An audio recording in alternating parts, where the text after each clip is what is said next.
morning, boys and girls.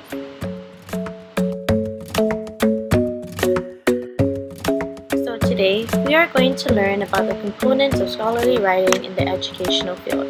So the first component is the writing style, and that is APA, which stands for American Psychological Association. The second component is peer review. Before discussing the components of scholarly writing, we should talk about scholarly writing itself. In the ebook Writing for Educators, Personal Essays and Practical Advice, in the chapter by Beverly Rainforth, she writes that there are 3 steps to scholarly writing. Step 1. Convince yourself that you know something worth sharing. Step 2. Determine exactly what you know that others would benefit from knowing. Step 3. Write it and rewrite it until it is clear to others.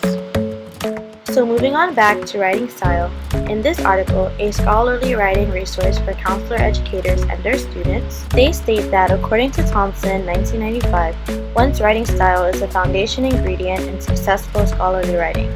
Therefore, the preparation of a well-written manuscript may be the most critical step in the publication process. According to this article, Instructional Strategies to Improve College Students' APA Style Writing, they state that writing an APA style seems like a straightforward task. But they also state that this seemingly straightforward task turns into a frustrating experience. So in order for everyone to understand how to properly use APA format, the writers of this article, helping students use APA format, inputs a table. Therefore, in order to properly write a well-written article in the educational field, writers have to know what it means to write an APA and the struggle most people face. So moving on to peer review, in this article, Peer Review Process in Scholarly Writing, the author states that peer reviewing is a review of actions, plans, and research, and is one of the quality measures that a profession uses to ensure the integrity of images and knowledge related to that profession. According to the Publication Manual of the American Psychological Association, they state that you should give a polished copy of your paper to a colleague, one who is not familiar with your work, for a critical review.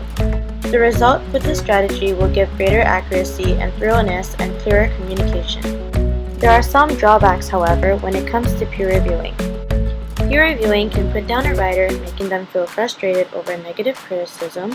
According to Don Cliff, he states that the peer review process can be ineffective when the reviewers or editors do not fully understand what the writer is submitting. He also states that social judgment can be a factor in poor peer reviewing because it can lead to a dominance of negative comments. Because of this, the profession loses the chance to read the writer's ideas or information about the profession that was not noticed before. Peer reviewing, however, limits risk and enhances a writer's work. According to Don Cliff, the peer review process is a part of the quality control measures for most professional journals. Peer reviewing is a good way for writers to work on the mistakes that they did not notice before, and a set of fresh eyes will help writers come across new ideas and take necessary actions that is needed to improve their essay.